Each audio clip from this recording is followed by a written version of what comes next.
Don't you dare do it again. The baby in your tummy is still human. If you can't accept him, then let me take over him. Nagingit-ngit sa galit na sambit ni Doc Ram sa dalagang si Camilla. Camilla attempted to abort her first child not once, but twice, for the reason that her parents might cast her away and will force her to stop in her studies in Manila. Dahil sa takot na iyon na itakwil ng mga magulang, ay nabuo ang desisyon na ito ni Camilla na labag sa batas ng tao, lalong-lalo na sa batas ng Diyos. Kung kaya't wala na siyang ibang maisip kundi ituloy ang kanyang maitim na plano para sa sarili at para sa bata. Hindi ko po alam ang gagawin ko, Doc. Magdadalawang buwan ng bata sa aking sinapupunan. Kapag hindi ko po ito naagapan, maaaring mabuhay siya, pero ang magiging kapalit nun ay ang pagkamatay naman ng aking mga pangarap. Camilla is now totally hopeless and abandoned. Ang ikinabubuhay ng kanilang pamilya, lalong-lalo na ng kanyang mga magulang, ay ang pagsasaka. Ito ang tulay at pasaporte ng kanyang ama't ina para makapagtapos ang anak na si Camilla sa pag-aaral. Ngunit dahil sa nangyaring iyon kay Camilla, posibleng maudlot na ito at maaaring hindi na makamtan pa.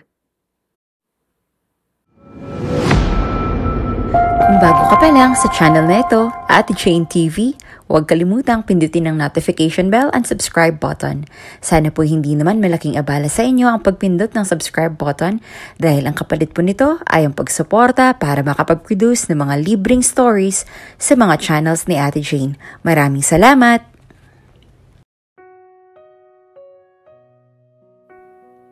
Anak, mag-aaral kang mabuti doon sa Maynila, ha? Lagi ka ring mag-iingat at magdadasal. Narito lang kami ng nanay mo kapag may kailangan ka sa eskwelahan mo. Tumawag ka lang, ha? Naiiyak na bilin ni Mang Gaston sa anak na si Camilla. Sumunod namang na maalam ang kanyang inang si Ginang Karina. At saka nga pala anak, nakausap ko na ang tiya Pamela mo. Napakiusapan ko na siya na doon ka muna tumira sa kanila habang nandoon ka sa Maynila. Malaking tipid na rin yun kesa uupa ka pa at mahal din naman ang renta sa Maynila. Ang kagandahan pa doon ay walang ibang kasama ang iyong tiya doon at wala siyang asawa at anak. Kaya hindi ka maiilang na gumalaw. At isa pa'y mabait yun kaya paniguradong magkakasundo kayo.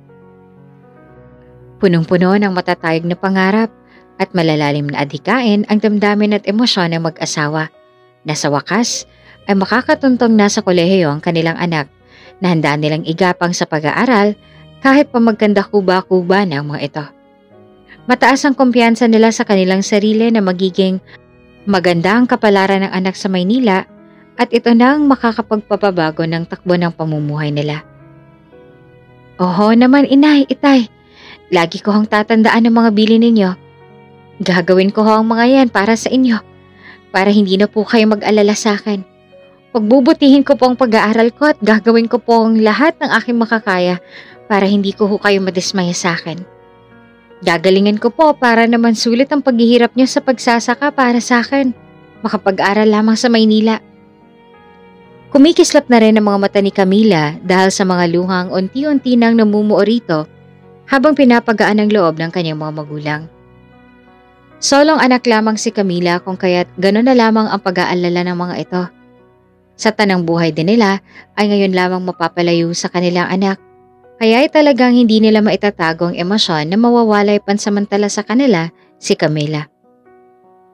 O siya, sige anak, ito ng bagahe mo. Si Mang Damian ang maghahatid sa'yo sa terminal ha, binayaran na namin ng tatay mong pamasahe mo sa kanya sa jeep. O ito ang wallet mo anak. May laman ng pera yan para sa pauna mong panggastos doon. Magpapadala ulit kami ng tatay mo sa isang buwan, ha? Tuluyan ang napaluha ang Ginang at saka niyakap ang anak. Mag-iingat ka doon, anak, ha? Kapag may nangyaring hindi maganda, tawagan mo kaagad kami ng tatay mo. Mahal na mahal kita, anak. Mahalaga pa rin sa amin ang kaligtasan mo. Mahinang sambit ng Ginang habang mahigpit na nakayakap sa anak na si Camilla.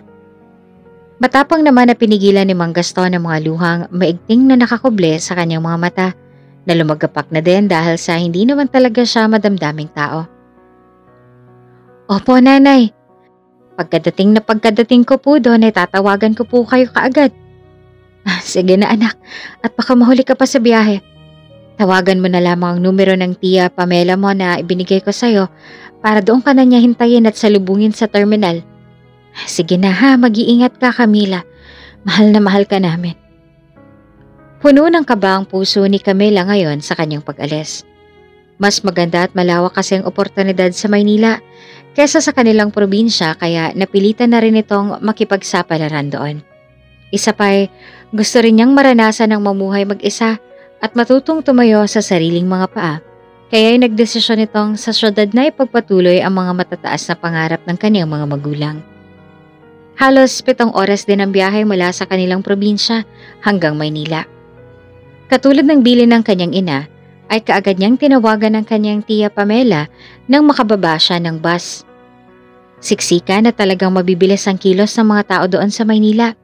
Palibasa ngayon pa lang nakatuntong ng syudad kaya maingat na nakahalukip-kip ang kanyang mga bagahe sa kanyang braso dahil batid niya sa mga bali-balita na kaliwat kanan ng mga snatcher sa lugar. Umupo na muna siya sa may stall ng burger sa may terminal at doon naghintay. Gusto sana niyang bumili kahit tubig man lang, ngunit natatakot siya na baka pagdukot niya ng pitaka sa kanyang bag ay agad itong maagaw ng mga snatcher. Kaya tiniis na lang muna niya. Maingat niyang kinuha ang kanyang telepono ng patago at saka kinontak ang kanyang tiyahin. Ilang segundo pa ay sinagot na ito ng kanyang tiya. Camila? Nakababa ka na ba? Nasaan ka na? Aligagang tanong ng kanyang tiya Pamela. Agad naman na nabuhayan si Camila. Tiya, narito na ho ako sa tapat ng prutasan dito sa may stall ng burger. Mismo ang tabi lamang po ng mga bus bandang kaliwa po. Sagot ni Camila. O siya, sige. Ako na lamang ang pupunta riyan. Huwag kang aalis dyan ha. Naglalakad na ako.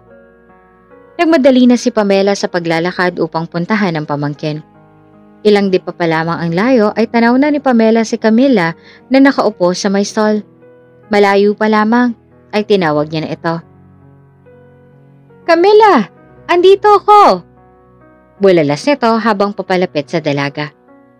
Sa lakas ng boses na iyon ni Pamela ay maging ang mga tindera sa paligid ay napapatingin sa kanya. Tumayo si Camila upang salubungin ang tiya. Tiya! Nagagalak na tawag ni Camila. Kaagad naman itong niyakap ni Pamela. Si Pamela ay pinsang buo ng kanyang ina kaya malaking tiwala nila rito na iingatan ng kanilang anak. Hindi ito ganong close ni Camila. Pero palagay naman ang loob niya dahil sa hindi naman na ito iba sa kanila. Sa hotel ito nagtatrabaho bilang isang receptionist. Hindi naman maiwasan ni Camila na mapagmasdan ang itsura ni Pamela dahil sa kapal ng foundation nito sa mukha at pula ng lipstick sa kanyang mga labi. Mataas rin ang pagkakapusod ng buhok at sexy pa ang suot na halos pinagtitinginan na ng mga lalaki na nandoon.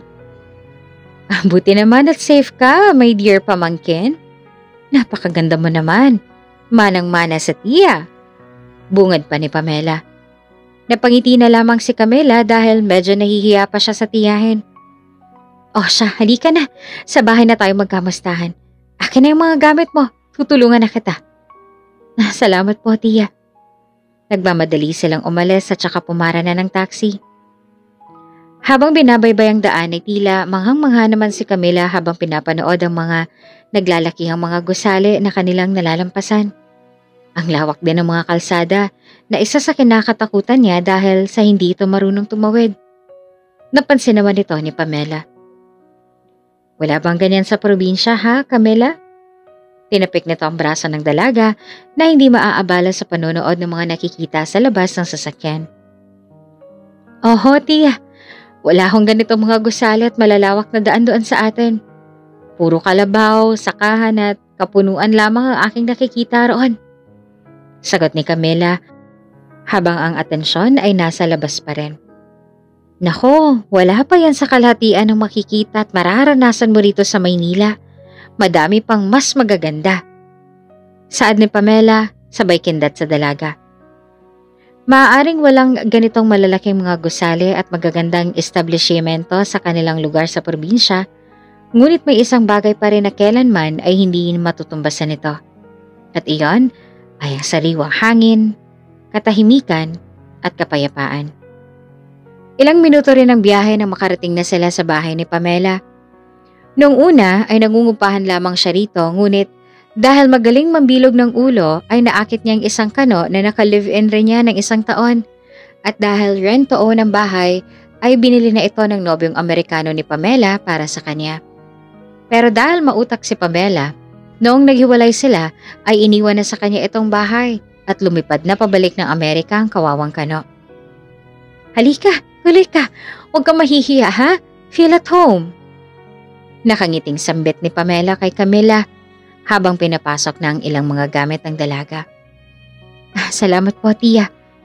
Tugon ni Camila. Napakarami naman itong dala mo. Parang ayaw ka nang pauwiin ni Ate Karina. Parang bitbit mo na yung buong bahay ninyo. Pabirong sabi ng kanyang tiya Pamela. Matapos may pasok ang mga gamit ay umupo na muna sa sofa si Camila at tahimik na nagmamasid sa buong bahay. Nako, alam niyo naman po si nanay, ayaw na mahihirapan at magugutom ako kaya maging yung mga stock namin na delata ng mga sardinas sa bahay ay pinadalapan nila. Sagot naman ni Camila. Natatawa namang napapailing si Pamela habang nagtitimpla ng juice para sa pamangkin. Oh, mag-juice ka muna. Salamat po. Pagkapigay sa pamangkin ay umpo na rin ito sa tabi nito. Maiba tayo. Ano nga bang kursong kukunin mo rito? Usisa pa ni Pamela. Tourism po, tiya. Matipid naman itong sagot. Aba, ang ganda pala ng kurso mo. Bagay na bagay naman sa'yo dahil maganda ka at magandang height. Tama nga na yan ang kunin mo. Saad naman ang kanyang tiya. Muli itong nagtanong. Saan ka nga ulit mag-aaral, iha? Sa UP po, tiya. Napabalikwas naman si Pamela sa narinig. UP? Abay, talaga palang dapat magkahayod kalabaw sina Ate Karina para makapagtapos ka. Abay, hindi basta-basta ang tourism.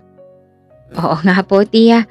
Sa dami rin po ng aming utang ay kailangan ko po talaga makapagtapos para matulungan sina nanay at tatay. Abay, napakabait naman ng pamangkin kong ito. Manang-mana sa kanyang tiya. Ngumiti na lamang si Camila sa sinabi ni Pamela at saka sinamahan na ito patungo sa kanyang magiging kwarto.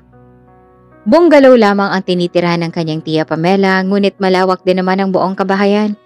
Sakto para sa kanilang dalawang kwarto na dati ay ginagawa lamang na bodega ni Pamela, kaya't nang malamang doon titirang pamangkin habang nasa kolehiyo ay kaagad niya itong nilinis para rito. Bago matulog ay tinawagan at nag-video call muna si Camila at ang mga magulang. Gaston, halika dali! Ang anak mo tumatawag! Aligaga at hindi malaman ni Ginang Carmina ang gagawin sa sobrang kagalakang makausap at makitang muli ang kanilang anak. Anak, ano? Kamusta ka dyan? Kumain ka na ba? Maayos bang tutulugan mo? Dire-diretsong tanong ni Ginang Carmina. Lumuwag naman ang mga ngiti ni Camila na naluluha. Opo, Nay. Kumain na po kami ni Tia. Nag-order po siya sa Grab Food. Ang dami nga pong in-order at ang sasarap. At saka maayos po. Maluwag at komportable naman po ang kwarto na pinahiram pansamantala sa akin ng Tia. Ito po, tingnan nyo. Iniharap ni Camila ang kamera sa paligid ng buong kwarto at saka iginala ito upang makampante ang kanyang mga magulang. Nang matapos ay binalik niya ng muli ang kamera sa kanya. Kita niyo po, maganda po rito sa bahay ng Tia Pamela. Tsaka sobrang bait din po niya. Habang nagsasalita ang anak ay bigla na lamang lumuha sa galak ang mag-asawa na sabay pinapanood si Camila sa kabilang linya. Oh, bakit po kayo umiiyak? Pinapaiyak niyo naman po ako eh. At doon ay pumatak na rin ang mga luha ni Camila. Dahil ito ang kauna-unahang pagkakataon na mapapahiwalay at mapapalayo siya sa mga magulang, ay hindi maiwasang mamiss ka agad ang mga ito.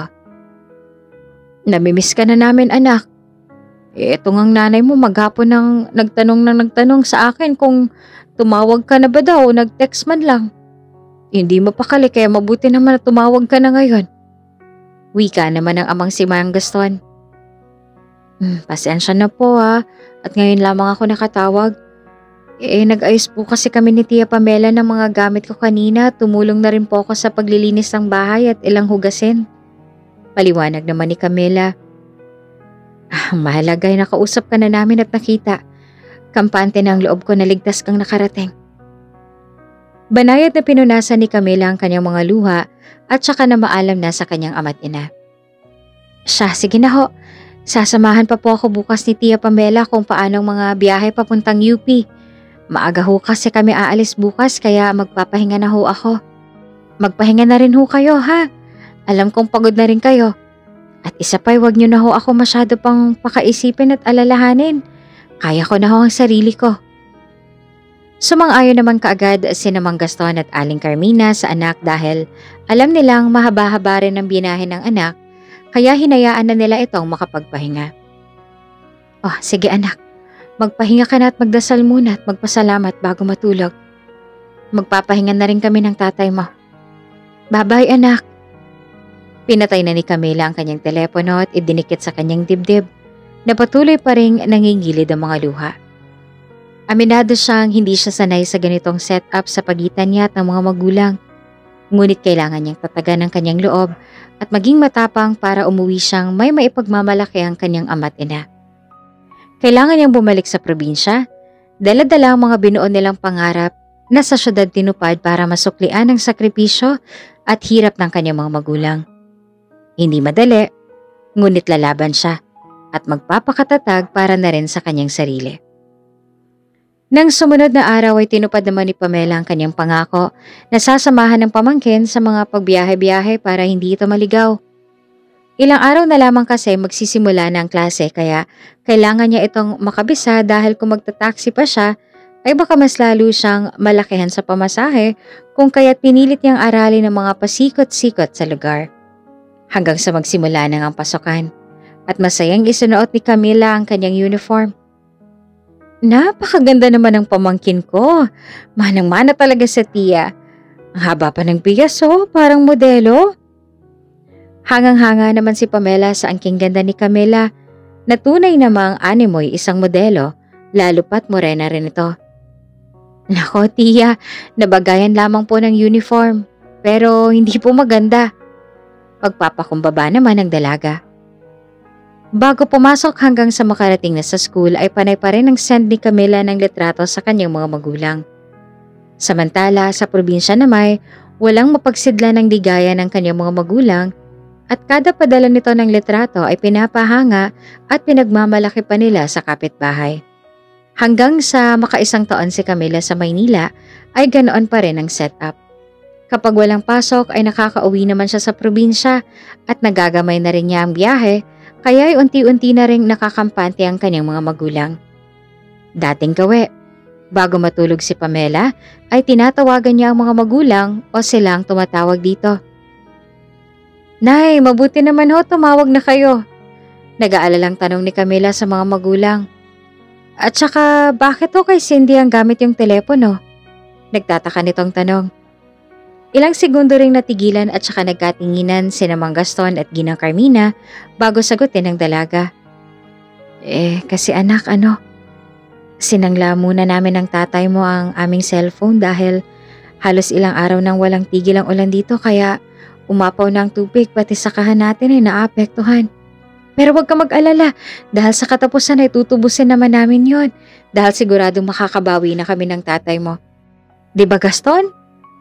Oo, tama. Tama ang nanay mo anak. At saka hindi namin sinabi sa'yo to para mag-alala ka ha. Sinabi namin sa'yo to para alam mo rin ang nangyayari sa amin. Pero anak, huwag mo na kaming pakaisipin din dahil kaya na namin to ng nanay mo. Ang gagawin mo lang ay mag-aaral dyan ng mabuti at laging alalahanin ang aming mga bilin. Maasahan ba namin yon anak? Alam at ramdam ni Camila na hindi magandang pinagdadaanan ngayon ng kanyang mga magulang. Ngunit kailangan niyang gayahin ang mga ito na maging matapang at humarap na tila walang problemang hinaharap para palakasin ang loob ng isa't isa. Oho tay, asahan niyo hong lagi kong daladala sa aking puso ang mga bilin ninyo ni nanay. Kayo ho, huwag niyo hong masyadong sasagarin ng trabaho. May mga labis na oras pa naman ho ako dito na maaari kong gamitin para maghanap ng part-time. Aba, hindi ka namin inuobliga, anak.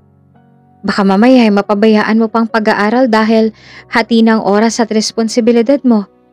Ibigay mo na ito sa amin ng nanay mo at kami nang bahala na gumawa ng paraan para maigapang ka sa pag-aaral.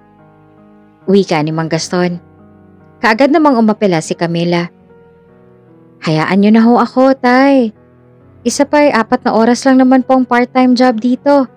Malaking tulong na rin ho yun at kabawasan sa inyong iisipin at pasanin. At saka marami po akong kaklase ng mga working student din kaya hindi na po ako mahihirapan pang mag-adjust.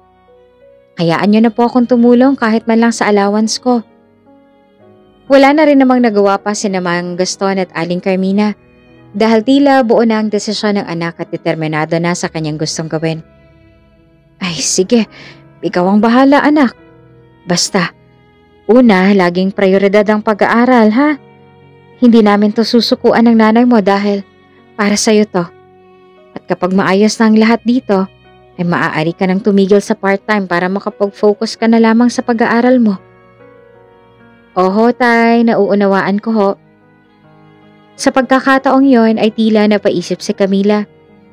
Minsan ay nadadelay na rin ang pagbabayad niya ng tuition fee. Kaya batid niyang may matindi talagang pinagdadaanan ng kanyang mga magulang sa kanilang probinsya. Hindi rin naman siya mapapakali kung wala siyang gagawin at hahayaan na lamang ang ganoong sitwasyon. At isa pa'y matanda na si Mang Gaston at Aling Carmina para magdoble at triple pa sa paghahanap buhay. Kung kaya't kailangan niya ng kumilos at gumawa ng paraan. Sa kabilang banda, naabutan niya naman ang kanyang tiya Pamela sa may kusina na tila malalim ang iniisip, kaya nilapitan niya ito upang mag-usisa. Tiya, alas 9 na ho ah.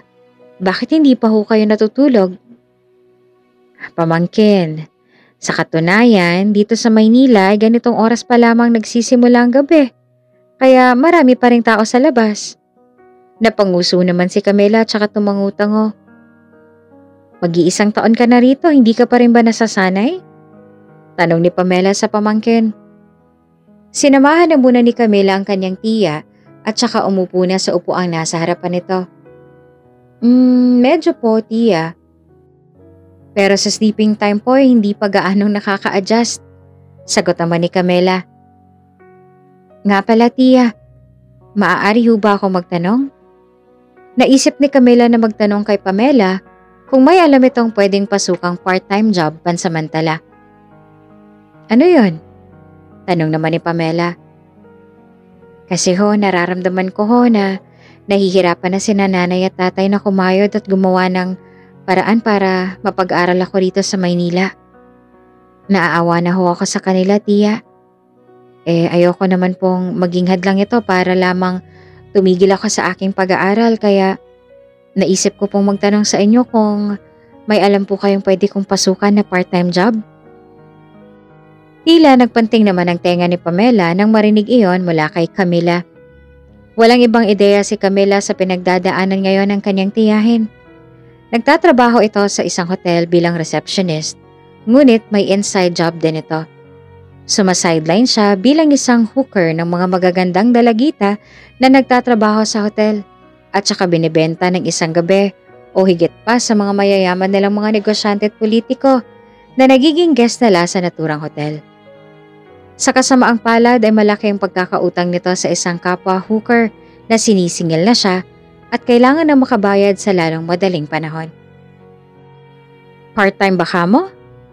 Interesadong tanong ni Pamela sa inosenteng pamangkin. Opo, tiya. May alam po ba kayo? Kahit panggabi? Tanong naman ni Camila. Habang pinapasadahan ng tingin ni Pamela ang pamangkin, ay hindi nito maiwasang mapangiti dahil sa wakas ay tinupad na ng Panginoon ang kanyang mga dasal na si Camila na ang maging kabayaran sa kanyang pagkakautang. Maganda at malamodelo ang tindig at katawan ni Camila, kaya hindi mahihirapan si Pamela na ibenta ito bilang kapalit sa kanyang mga utang. Pagdating sa pera, ay sira sa tao si Pamela dahil kilala itong manggagamit at mananamantala ng tao. Para makabayad at makaabsuelto sa utang, ay handa niyang talikuran ng lahat at kalimutang pamangkin niya si Camila at pinsang buo niyang ina nitong si Ginang Carmina. At tamang-tama, Camila. Nagpapahanap ang boss namin sa hotel ng tao dahil kulang na kulang kami ngayon. Pwede kitang i-refer kay boss. Ah, talaga ho, tiya? Nakangiting tanong naman ni Camila. Oo naman. Malaki rin ang kikitain doon dahil madalas magbigay ng tip ang mga guest namin. Mas lalo namang natuwa si Camila nang marinig iyon. Talaga ho? Nako, buti naman at hindi na ako mahihirapan pang maghanap ng trabaho. Nga po pala, kailan po ako pwedeng magsimula? O sisa ng dalaga. Bukas na bukas. Pagkalabas mo galing school ay pupunta na tayo roon agad. Desidido na si Camila na tanggapin ang alok ng kanyang tiya Pamela. Kahit batid niya na mahihirapan talaga siya na pagsabayan ng pag-aaral at ang pagtatrabaho ay itinuloy pa rin niya para kahit na papaano ay makatulong naman sa hirap ng kanyang mga magulang. At katulad ng pinag-usapan ay sinamahan na ni Tia Pamela ang kanyang pamangkin na si Camila sa hotel na pinagtatrabahuhan nito. Hindi muna ito pinaalam ni Camila sa mga magulang hanggat hindi pa niya nasisigurado na tanggap na talaga siya sa trabaho. Halika Camila, nasa loob lang si boss. Ipapakilala kita. Ani ng Tia Pamela niya. Pinagmasdan ni Camila ang buong lugar at sa pakiwari niya ay hindi ito kilalang hotel dahil sa maliit lamang ito at hindi kagandahan ng gusali. Simple lang katulad ng iba. Buong akala niya ay sa mga 5-star hotel ito nagtatrabaho kaya medyo nadismaya siya sa kanyang nabungaran. Ngunit ang mahalaga naman sa kanya ay magkaroon lamang ng pansamantalang trabaho at walang balak na magtagal rito. Sumunod na lamang si Camila sa kanyang tiyahin, papasok sa loob ng maliit na lobby. Pinagtitingin na naman sila ng mga empleyadong naroon na tila nangingilates. Hoy, Aubrey, bago mo yan? Tiba-tiba ka dyan ah. Batang-bata. Tapos maganda pa. Pasimpleng saad ng isang babae at nandoon na pawang isang receptionist din na lumapit kay Pamela. Napakunot naman ang noon ni Camila nang marinig ang binanggit na pangalan ng babae na hindi pamilyar sa kanyang pandinig. Si Tia Pamela niya ang kausap nito kaya maaaring ito ang tinutukoy ng babae na Aubrey. At dahil nangangapa pa sa paligid, ay nanatili na lamang munang tahimik si Camila sa pinag-uusapan ng dalawa na sa tingin niya ay hindi kaaya-aya. Gaga ka, Rosemary. Pamangkin ko yan. Si Agatha, magpa-part-time siya rito. Napataas ang kilay ni Camila sa sinabing yon ng kanyang Tia Pamela na siya raw ay si Agatha. Ngayon ay nakakaramdam na siya ng hindi maganda sa tunay na ginagawa at trabaho ng kanyang tiya. Matapos makipagchismisan sa kasama ay hinila niya na si Camila patungo sa loob ng isang opisina. Chang, sino ho si Aubrey? Pati ho si Agatha? Naguguluhang tanong ni Camila kay Pamela. Umupo muna sandali ang dalawa sa may sofa ng opisina habang hinihintay ang pakunwaring boss na sinasabi ni Pamela, ngunit ang totoo ay ang hooker talaga ang kakausapin nila ngayon. Nako, wag mo nang pansinin yon. Codename lang namin yon dito dahil confidential dapat ang profile ng mga nagtatrabaho rito. Alam mo na, basta yun na yun. At saka nga pala, wag na wag mo lamang makukwento kina Ate Karina ha. Basta ang sabihin mo lang ay servidora ka sa isang fast food. Sa pagsisinungaling na iyon ni Pamela ay tuluyan ng kinutuban si Camila sa nature ng trabaho nito. Nakaramdam siya ng pag-aalinlangan at pagdadalawang isip na ituloy pa ang alok na ito ng kanyang tiya. Tiya, parang ayaw ko na hong tumuloy. Utal na sambit ni Camila na kaagad namang ikinataas ng kilay ni Pamela. At tila sa reaksyon ng mukha ngayon ni Pamela ay lumalabas na ang tunay nitong kulay. Hoy Camila, huwag mo akong artehan ha. Nakapag-oo ka na sa akin kaya nakapag-oo na rin ako sa amo ko. At huwag mo akong ipapahiya kung ayaw mong pati ang mga nilalamon mo sa bahay maging ang bayad sa pagpapatira ko ay singilin ko sa'yo. Kung tutuusin ngayon malaki ng utang niyo sa akin. Aba, Sino bang tangang magpapatira sa'yo dito ng libre sa Maynila? At wala kang babayaran ni Sintimo, aber? Kaya magpasalamat ka sa akin at kinupkop kita. Dahil kung tutuusin, ay kulang pang pambayad sa akin yung mga pinapadala sa'yo ng mga magulang mo. Kaya wag mo kong madahidahilan ng ganyang kaatehan mo. Camila ha, ikaw na nga ginawa ng pabor, ikaw pa tong maarte. Nanggagalaiti sa galit si Pamela nang kumprontahin ng pamangking si Camila. Malaking utang ni Pamela sa isang hooker at nakakatanggap na rin ng death threat, kaya no choice na siya kundi ibenta ang puri ng kanyang pamangkin kahit palabag ito sa loob ni Camila. Napatulala naman si Camila sa sinabing iyon ni Pamela. Doon niya nalaman ng tunay na pag-uugali nito. Buong akala niya ay mabait at sadyang matulungin, ngunit kabaligtaran pala ang lahat. Nagbabalat kayo lang pala si Pamela at manunumbat. Ano ho bang gagawin ko, tiya? Ano po bang trabaho? Bakit hindi ko ho pwedeng ipaalam kina nanay? Naluluha na si Camila sa takot sa pagkakataong yon. Mag-i-entertain ka lang ng guest sa mga kwarto rito. Maganda ka naman at dapat ginagamit mo yan. Dapat marunong kang mang-akit at paminsan-minsan ay gamitin mo rin ang utak mo. Mas malaking kitaan dito at paniguradong makakatulong ng malaki to sa'yo. At saka, hindi lang naman ikaw ang kolehiyalang gumagawa ng ganyan dito sa Maynila. Dito sa syudad, bawal ang maarte. Tandaan mo yan. Nalaman na ni Camila ang tunay na agenda ng kanyang tiya.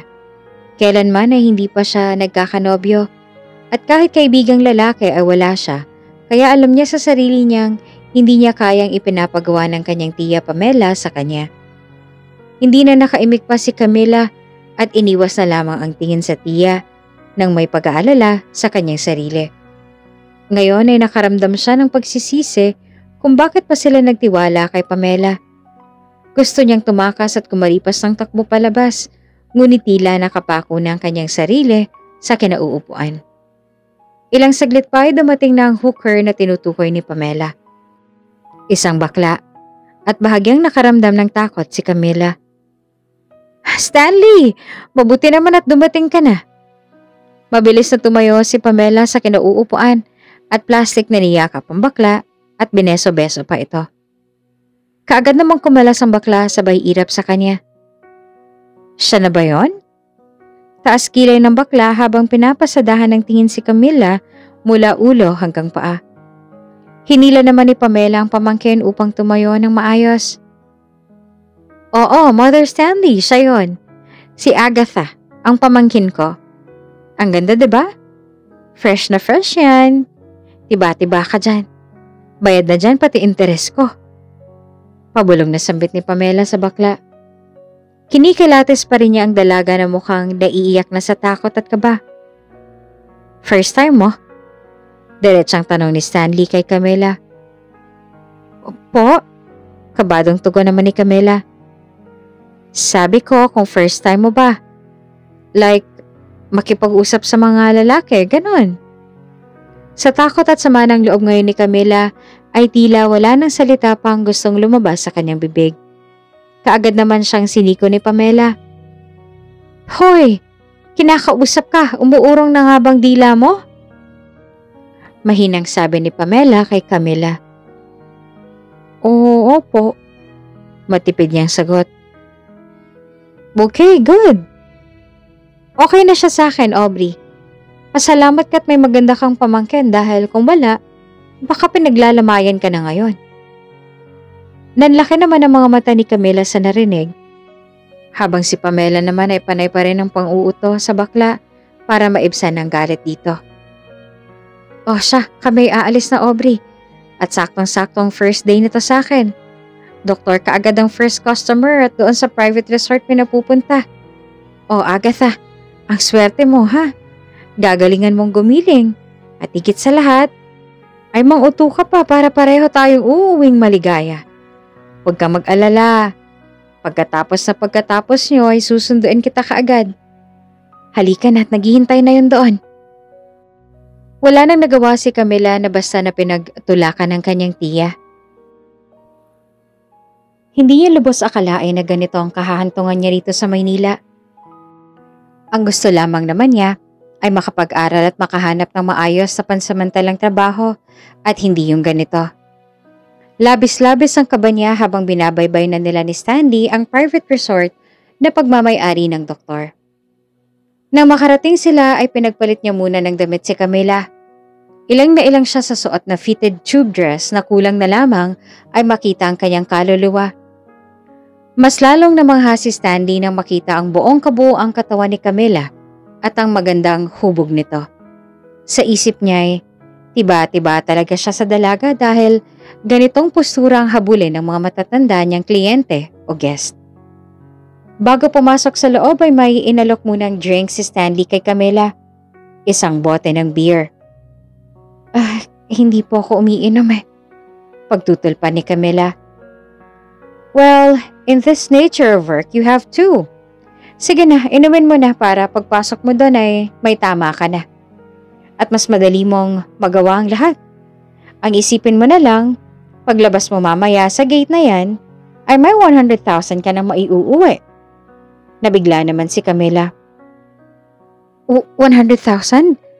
Ang laki naman po nun. Wika nito. Oo, malaki talaga.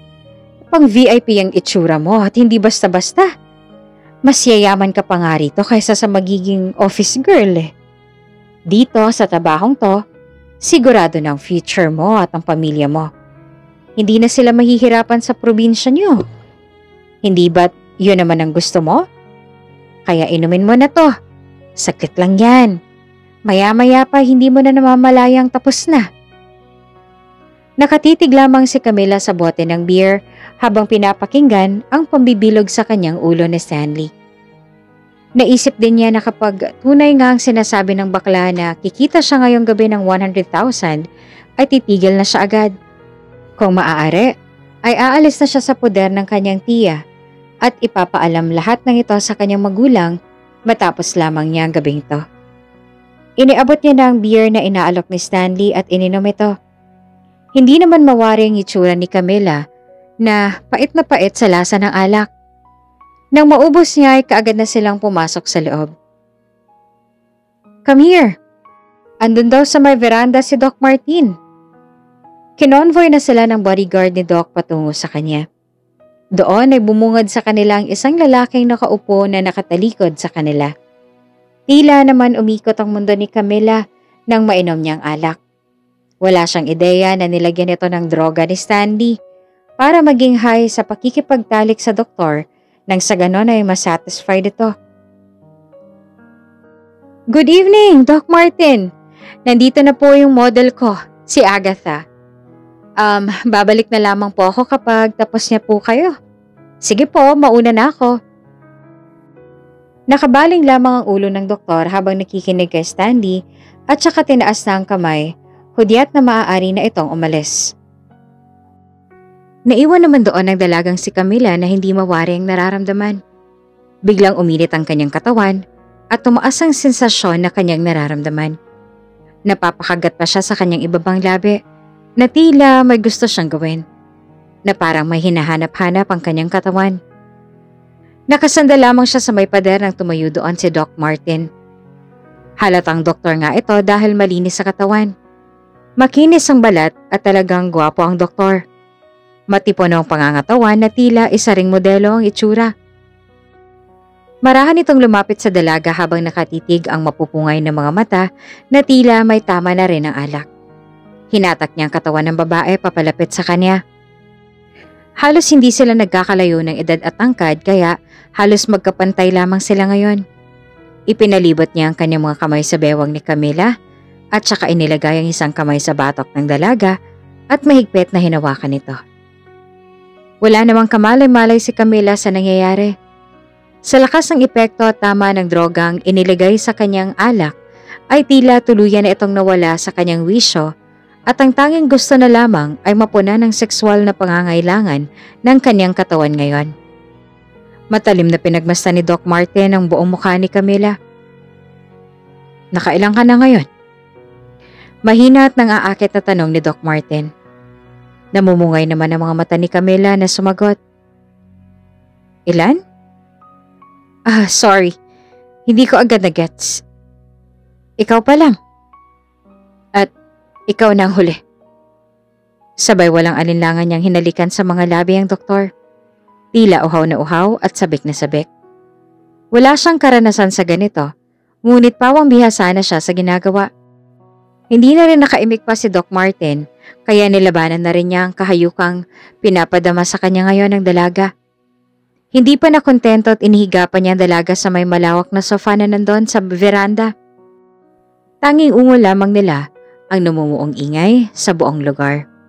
Mas ginanahan pa ang doktor nang si Camila nang gumagalaw sa buong pagkakataong iyon.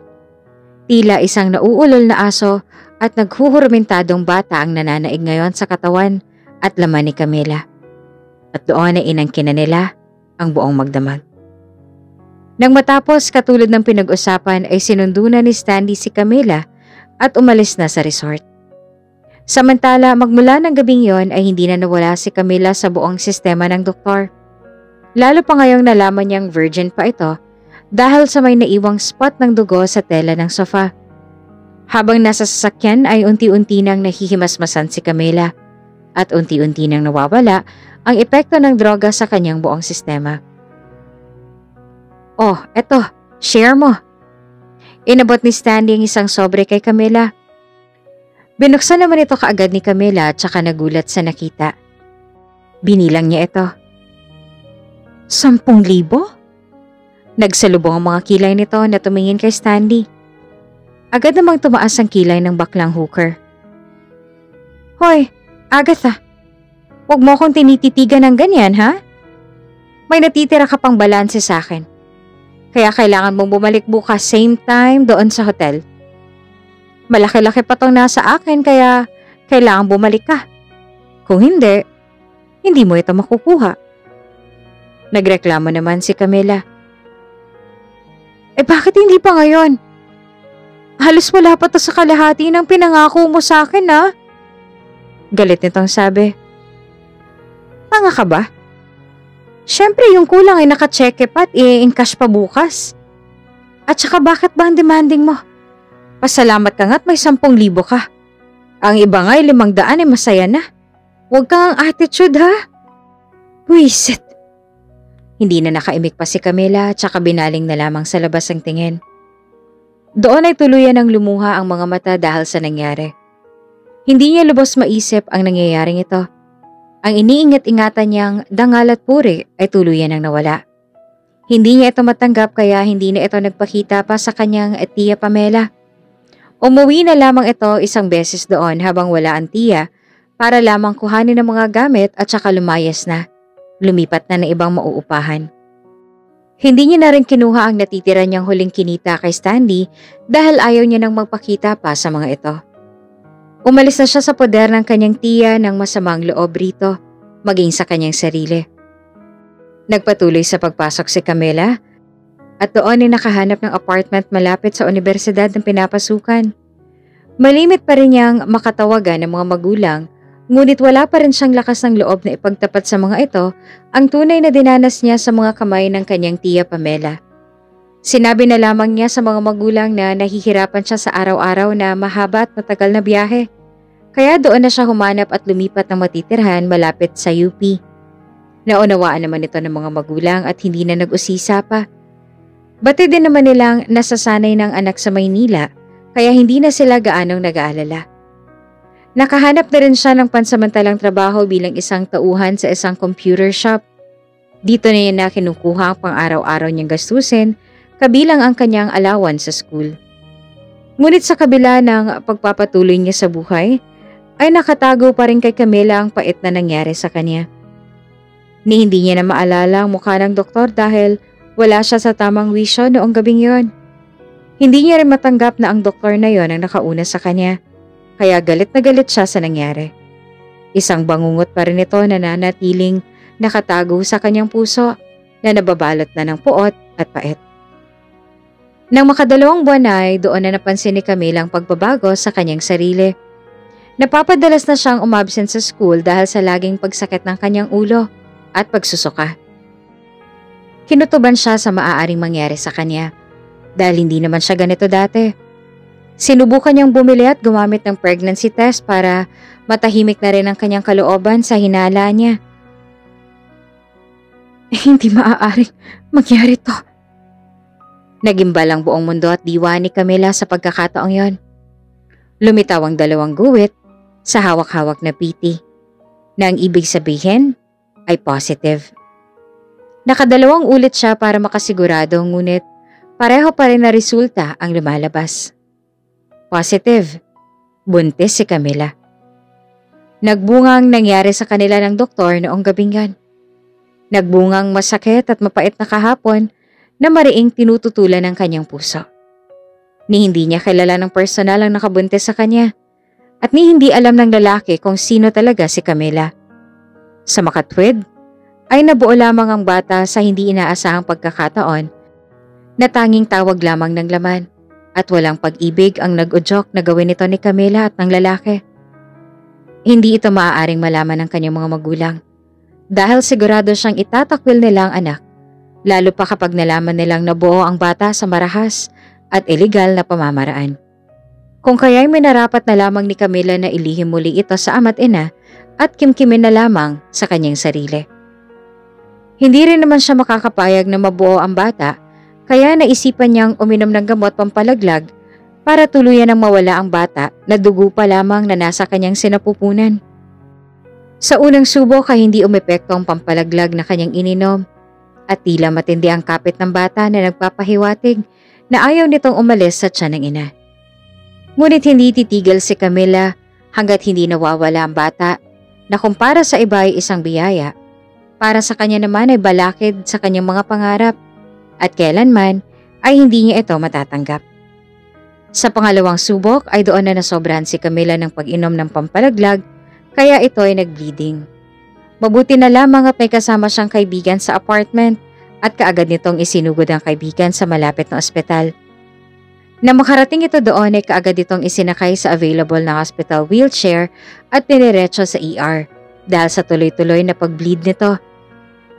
Samantala ay paalis naman na si Doc Martin na nakasakay sa kanyang kotse nang marinig nito na sa malayo na tumatawag ang isang nurse. "Doc, saglit lang po!" Humihingal itong kumatok sa bintana ng sasakyan ng doktor. Kaagad naman itong binaba ni Doc Martin. "What's going on?" Nagtatakang tanong ni Martin sa nurse. "Doc, wag ho muna kayong umalis. May pasyente po tayong matinding bleeding at kailangan ng OB. Malilate daw po si Doc Alfie kaya kayo na raw po munang sumalo." Aligagang kwento pa ng nurse. Dahil tawag ng trabaho ay wala na ang oras pa na pinalampas si Doc Martin. Kaya mabilis na siyang bumaba ng sasakyan at nagtungo na sa ER. "Where's the patient?" Tanong niya habang nagmamadaling naglakad. "Nasa ER na, Doc." Nang marating ang ER ay kaagad na itong pumasok sa loob. Nadatnan niya si Camila na nakahilata na at walang malay na nakahiga sa kama at punong-puno na ng dugo ang pangibaba nito. Mabilis na umaksyon si Doc Martin upang saklolohan ng babae. He did his best to save Camila dahil alam niyang nasa panganib ang babae, lalo pa nang malaman ng doktor na nagdadalang tao ito. After an hour of saving and rescuing Camila from danger, Doc Martin finally felt relieved when Camila opened her eyes and speak a word to him. "Nasaan ako?" Mahinang tanong ni Camila na umikot pa rin ang paningin sa buong silid na kinaroroonan niya. Hindi na umalis sa tabi ni Camila si Doc Martin dahil alam niya sa sarili niya na ito rin ang babaeng naka one night stand niya na inakala niyang isang babaeng bayaran. Nagkaroon ng impact ang dalaga sa binata simula nung gabing yon. Sa isip ni Doc Martin ay isa lamang naman itong prostitute, pero may kung ano sa kanyang loob na para maramdaman niyang may espesyal sa pagkatao ni Camila. At ito ang gusto niyang malaman. Isa pa'y paulit-ulit din itong nirequest kay Stanley, si Camila. Ngunit wala nang maiharap sa kanyang bakla dahil bigla na lamang daw itong umalis nang walang paalam. Kaya't laking gulat niya na dito pa niya sa ospital muling makikita ang dalaga. "You're here, in the hospital." Seryosong sagot ni Doc Martin. Pansamantala rin muna siyang iniwan ng kaibigan dahil hinahanap na rin ito sa kanila, kaya naiwan na lamang na mag-isa roon si Camila. Marahan namang bumangon si Camila at tinulungan naman ito ng doktor at saka klaro na nitong tinitigan ng lalaki. Inakala ni Doc Martin na mamumukaan siya ni Camila, ngunit yun pala ay hindi, kung kaya't umakto na lamang itong hindi kilalang babae. Nanlamig ang mukha ni Camila nang maalalang dahilan kung bakit siya narito. Yung kasama ko? Nasaan yung kasama ko? Utal niyang tanong sa lalaki. She left an hour ago. Sa amin ka na lamang niya binilin. Anyway, do you have any family here na pwede naming tawagan to inform them about your situation? Bumilis naman ang tibok ng puso ni Camila. Si Tia Pamela lang naman niya ang kakilala ritong kapamilya at wala nang iba. Ayaw na rin niya naman itong makita kaya nagsinungaling na lamang siya sa doktor. Wala po. Wala po, mag-isa lamang ako rito sa Maynila at nasa probinsyang pamilya ko. Tugon nito. Sa pagkakataong iyon na nakausap na naman niya ng maayos si Camila, ay doon na siya nagsimulang mag-usisa. Oh, I see. Pero siguro naman ay kasama mo rito sa Maynila ang asawa mo or ama ng magiging anak mo? Biglang natigilan si Camila. Naaalala niyang kaya siya nasa ospital ngayon ay dahil sa pagtatangka niyang ilaglag ang kanyang anak. Ngayon na kinukumpronta na siya ng doktor, ay tila hindi na siya makaimik o makagalaw man lamang. Kusa na lamang tumulo ang kanyang mga luha habang inaalala ang mga masasakit na nangyari na nagdulot sa kanya ng malalim na sugat at matinding trauma. Wala nang naisagot pa si Camila sa buong pag-uusap na yon, kundi iyak na lamang ang tanging naisukli. Nakaramdam naman ng awa at habag si Doc Martin sa malalim na pinagdadaanan ng babae. Kaya hindi na ito nag-usisa pa. Bagos ay tinulungan itong mapasailalim sa isang counseling. Pumayag naman rito si Camila upang may makausap rin tungkol sa kanyang pinagdadaanan. Hi, Camila! Bungad ng babaeng doktor kay Camila. Hello po, Doc. Matamlay nitong sagot. Hindi na rin ito nakakapasok at apektado na rin ang kanyang pag-aaral. Kamusta ka na? Nakangiting tanong ng doktora. Medyo okay na hong pakiramdam ko. Mahinang sagot ni Camila. Good. Masaya akong malaman yan. Camila, may bumabagabag ba sa'yo? You can tell me so I can help you. Nangingislap na muli ang mga mata ni Camila dahil nga sa mga luhang unti-unti nang namumuo rito. You can cry, honey. Crying doesn't mean that you are weak. It only tells how strong and brave you are as a woman. And as a mom. Your baby needs you, Camila. Tuluyan ang tumulo ang kanyang mga luha. Ibang-iba na sa dating Camila na punong-puno ng matatayog na pangarap at pag-asa na ngayon ay tila isang kandila na unti-unti na rin nauupos. I'm sorry, Doc. Hindi ko na po alam ang gagawin ko. Ano bang gumugulo sa isip mo? Doc, 2 beses ko na pong tinangka na ilaglag ang bata na sa aking sinapupunan dahil hindi pa ho ako handang maging ina. Hindi pa ho ako karapat-dapat sa titulong yun at hindi pa ho para sa akin ang responsibilidad na yon. Hindi ko na ho alam ang gagawin ko. Itatakwil ho ako ng mga magulang ko at patitigilin sa pag-aaral sa oras na malaman nilang nagdadalang tao ako. Hindi ko ho makakayang mangyari yon. Kaya kung gusto niyo ho ako matulungan, tulungan niyo ho ako mawala ang batang to sa tiyan ko. Tila nawawala sa tamang pag-iisip si Camila dahil sa mga nangyari at nangyayari sa kanya. Mababaliw na siya sa kaiisip kung paanong malalampasan at masosolusyonan ang problemang kanyang kinahaharap ngayon. Alam niyang wala namang kasalanan ng bata para kapuotan niya ito ng ganito. Ngunit sa isip niya ay wala rin naman siyang kasalanan kung bakit nabuo ito. Parehas lamang silang biktima ng magagamit niyang tiyahin na si Pamela. Camila, you attempted to abort your own child twice. Kapag pinangatluhan mo pa ito, 2 maaaring mangyari. Malalagay sa bingit ng kamatayan ng buhay ninyong mag-ina, or mabubuhay pa rin siya pero may mga komplikasyon na siyang mararanasan sa katawan niya, sa loob man o sa pisikal na pangangatawan. Maaaring sukong-suko ka na sa buhay mo. Pero wag mo naman ipagkait sa bata makita man lang ang ganda ng mundo. Nagsasalita pang doktora nang pinutol nito ni Camila.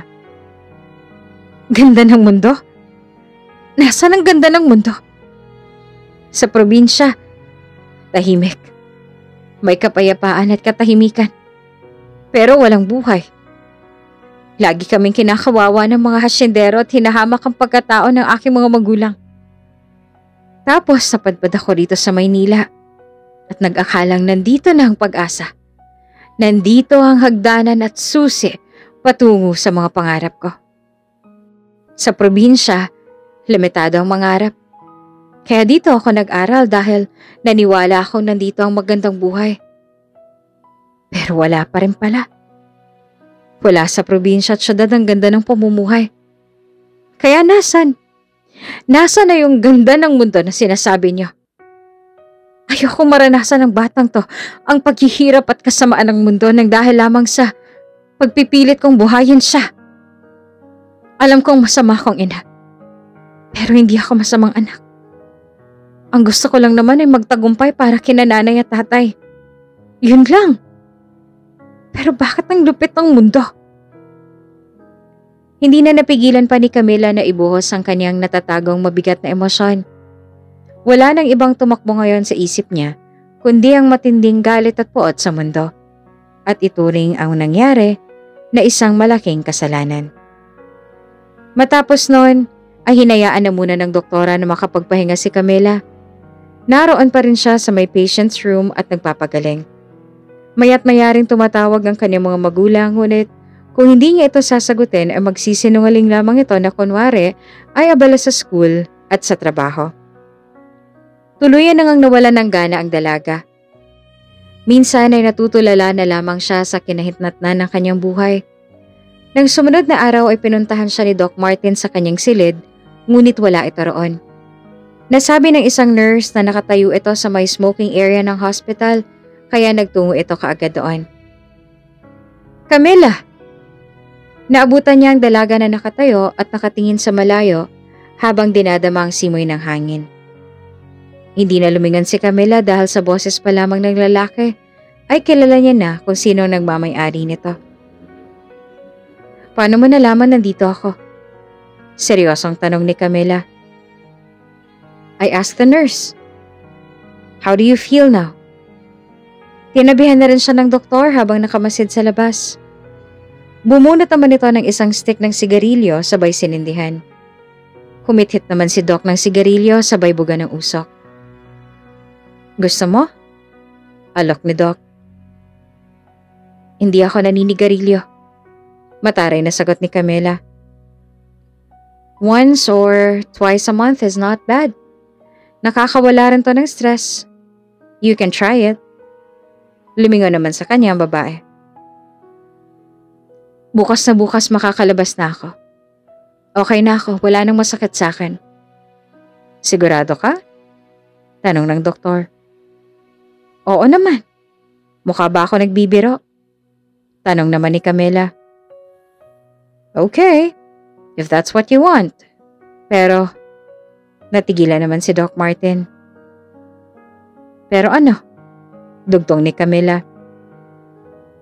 Pero may gusto akong i-alok na offer sa'yo. Kumunot naman ang noo ng dalaga. Offer? Yes. And this offer is for your own sake. And for the baby. Umirap si Camila at saka tumingin na muli sa paligid. Camila, don't you dare do it again. The baby in your tummy is still human. If you can't accept him, then let me take over him. Mariing sabi ni Doc Martin. Namutla naman ang dalaga sa sinabing iyon ng doktor. Nagtataka siya kung bakit ganito kaapektado at kainteresado si Doc Martin sa kanya at sa magiging anak niya, kaya nag-usisa na siya. Bakit? Bakit ka ba ganun kainteresado sa bata? Paano kung sabihin ko sa'yong may ama siya?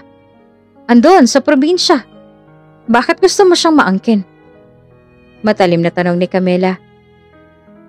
Ama? Kung meron nga, bakit wala siya ngayon sa tabi mo para suportahan at samahan ka sa ganitong pagsubok? He's supposed to be here. Sagot naman ni Doc Martin. Wala kang alam at wala kang karapatan na makialam. Mataray na sabi niyang dalaga. Camila, you attempted to kill that child twice. At posible na pangatluhan mo pa yan sa paglabas mo rito. Let me just share to you. Minsan na rin akong pinalaglag ng aking ina. May muwang na ako nung malaman ko yon. At sa mismong lola ko pa. Matapos ako ipanganak ng nanay ko, umalis na rin siya at iniwanan ako. Lola ko na lamang nagpalaki sa akin. Maaga na rin nawala ang tatay ko kaya si lola na lamang ang kasama ko. Mahirap. Mahirap mabuhay ng walang ama. Lalong-lalo na ang walang ina. Ni hindi man lamang naisip ng nanay ko na may karapatan din ako mabuhay. Pero sa katunayan, nagpapasalamat pa nga ako sa kanya dahil tinuloy niyang buhayin ako. Kahit iniwan lang din niya ako.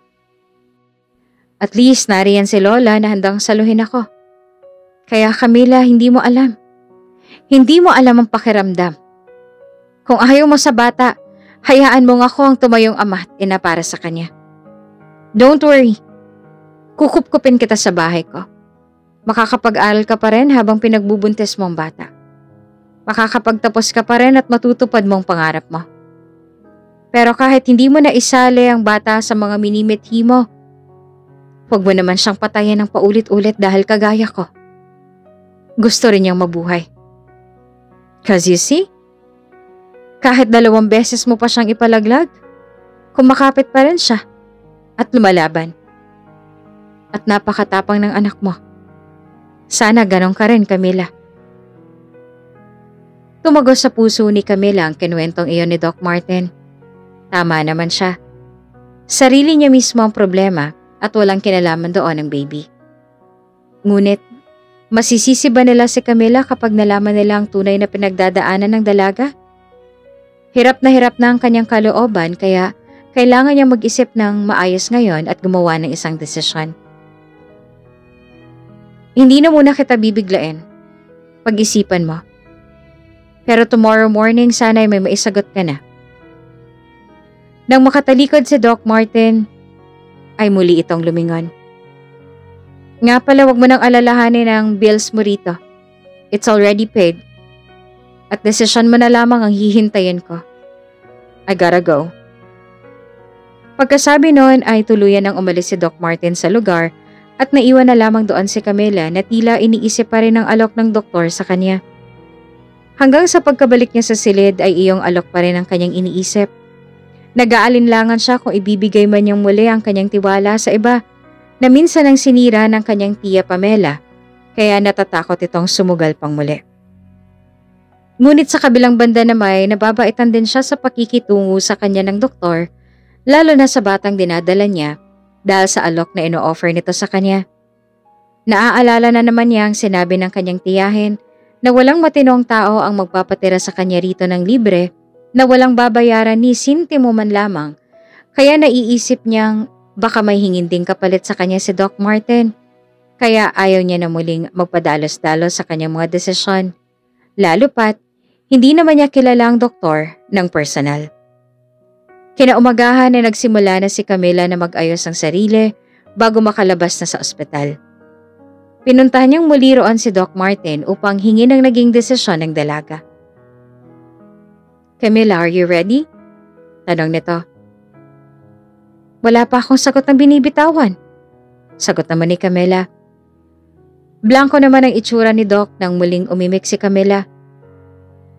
But, I made up my mind. Sasama ako.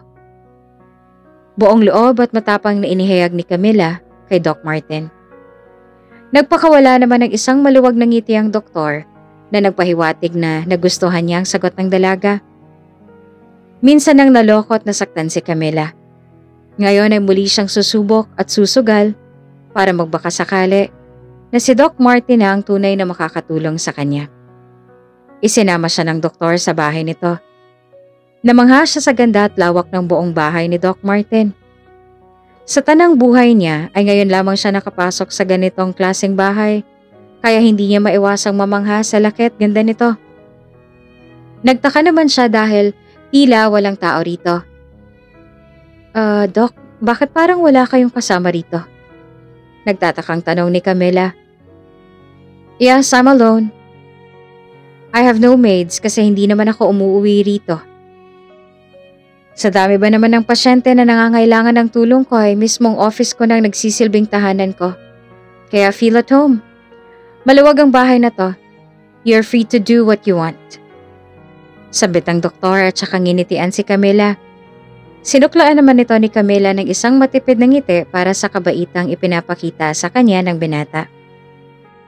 Doon ay may sariling silid si Camila at hindi niya akalaing makakaranas siya ng ganito na dati-rati pinapangarap lamang niya. Ang yaman mo pala talaga, no? Wika ni Camila tapos umupo sa malambot na sofa. Much better na sabihan na my hard work paid off. Dahil lamang to sa pagsisikap ko dahil wala naman akong ibang aasahan kundi sarili ko lamang.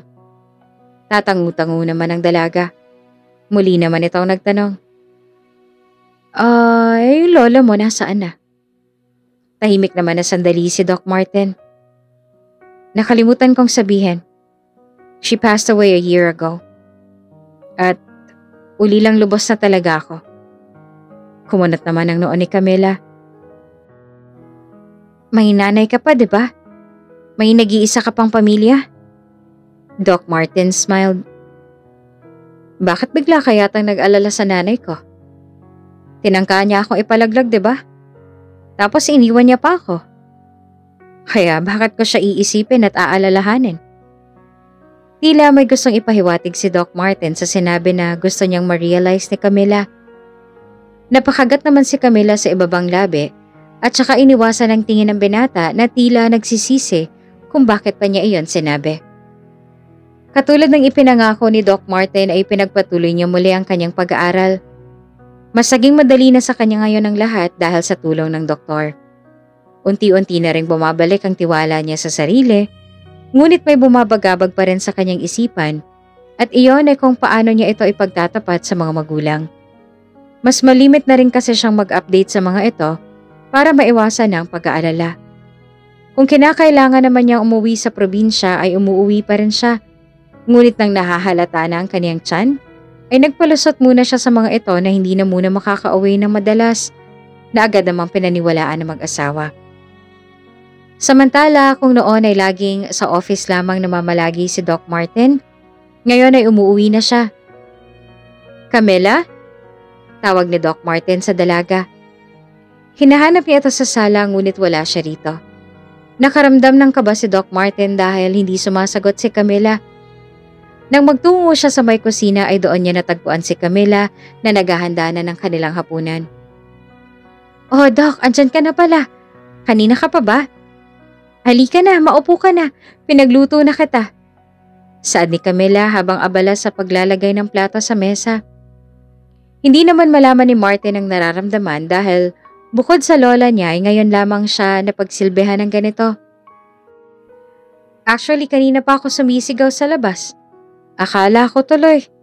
Biglang sumimangot ang kanyang muka. Akala mo ano? Nanilayasan na kita. Pagpapatuloy pa ni Camila. Hindi naman makasagot si Martin at ang maang-maangan na lamang. Halika na nga, maupo ka na, masarap to. Specialty to sa probinsya namin. Laing. Hindi naman pamilyar si Doc Martin sa mga niluto ni Camila. Ngunit sa pakiwari naman niya ay masasarap ang mga ito dahil sa amoy pa lamang ng mga ito ay nakakagutom na. Pumwesto na sila at nagsimula ng kumain. Kamusta ang trabaho? Usisa ni Camila habang umunguya. Exhausting but satisfying, sagot ni Martin. Mabuti naman. Marami bang pasyente ngayon? Muling tanong ng dalaga. Yes, araw-araw naman. At dahil OB ako, marami akong laging pinapaanak. Sagot naman ng binata. Namula naman ang pisngi ni Camila at nakaramdam ng hiya. So, ikaw rin bang magpapaanak sa akin? Nahihiya niyang tanong. Why not? At isa pa, wala kang choice. Ako mag-handle sa'yo. Sa sagot na iyon ay napatitig naman si Camila kay Doc Martin. Minsan sumasagi sa isip niya na sana si Doc Martin na lang ang ama ng kanyang dinadala. Sana ito na lamang ang kanyang mapangasawa, ngunit napaka-imposible dahil base sa pinagkasundoan nila ay bata lamang ang kailangan nito sa kanya, kaya binubura na lamang niya sa kanyang isipan ang mga iniisip na iyon na hanggang panaginip lamang. Nang sumunod na araw ay nagulat na lamang si Camila na nakaabang na sa labas ng gate ng kanilang school ang kotse ni Doc Martin. Sakto namang kausap nito ang kaibigang Becky na hindi mo aakalaing bakla dahil sa matipunong pangangatawan nito at gwapong itsura na aakalain mo talagang straight na lalaki. Bumusina si Doc Martin upang makuhang atensyon ni Camila. Matapos magpaalam sa kaibigan ay kaagad na itong nagtungo sa sasakyan ng doktor. Sino yon?